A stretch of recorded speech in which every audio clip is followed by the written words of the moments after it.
who are already regulated. We support ensuring mediators are professionally trained and are members of professional bodies, including CEARB, as we ensure our members adhere to professional standards and ethical rules in line with best practice. The use of technology can also help. CEARB has been at the forefront of practice for the use of technology in alternative dispute resolution, having quickly issued guidance on virtual hearings at the start of the pandemic and recently launched our technology and arbitration guideline. This and other CEARB guidelines are adopted and used as best practice globally. Additionally, more can be done to raise the profile of effective dispute resolution with business and the public, and CEARB has a role to play in this. Indeed, this is part of our charitable objectives and a key strategic aim. Sir Geoffrey's lecture theme, Mandating Mediation, a Digital Solution, could not be more pertinent given the changing world we find ourselves in. There are fascinating questions around the details of mandating mediation and what implementation could look like in practice, and we look forward to hearing more from Sir Geoffrey today. Implemented properly, the rise of commercial mediation, including international disputes, could serve as a valuable complement to international arbitration. Indeed, it is this kind of complementarity between the different forms of dispute resolution that CEARB is eager to promote as a better way of meeting the needs of parties. Therefore, CEARB will continue to support the adoption of mediation and other forms of effective dispute resolution around the world. In particular, in the UK, we will continue to work with the UK All-Party Parliamentary Group for ADR.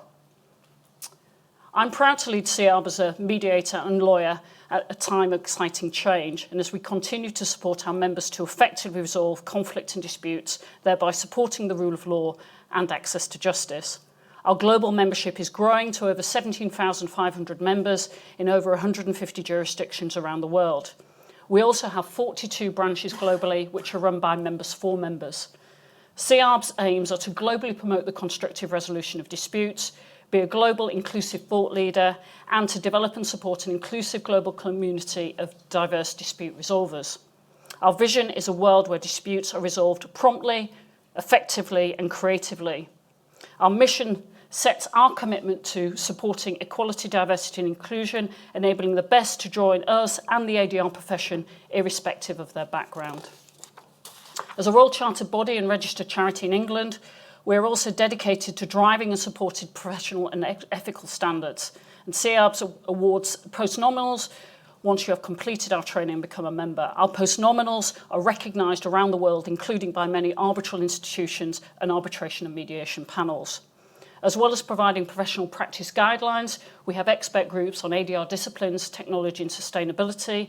We are also an active participant on UCITRAL Working Group 2 and 3 and use our observer status to represent our members globally.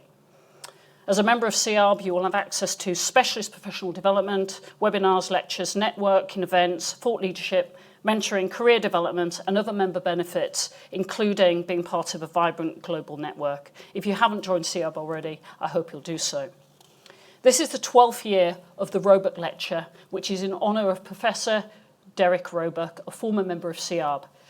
Derek, who sadly passed away in April 2020, was a senior research fellow of the Institute of Advanced Legal Studies, University of London, and was the editor of Arbitration, the International Journal of Arbitration, Mediation and Dispute Management, which is at the forefront of development in alternative dispute resolution. This lecture is a fitting way to honour the significant contribution Derek made.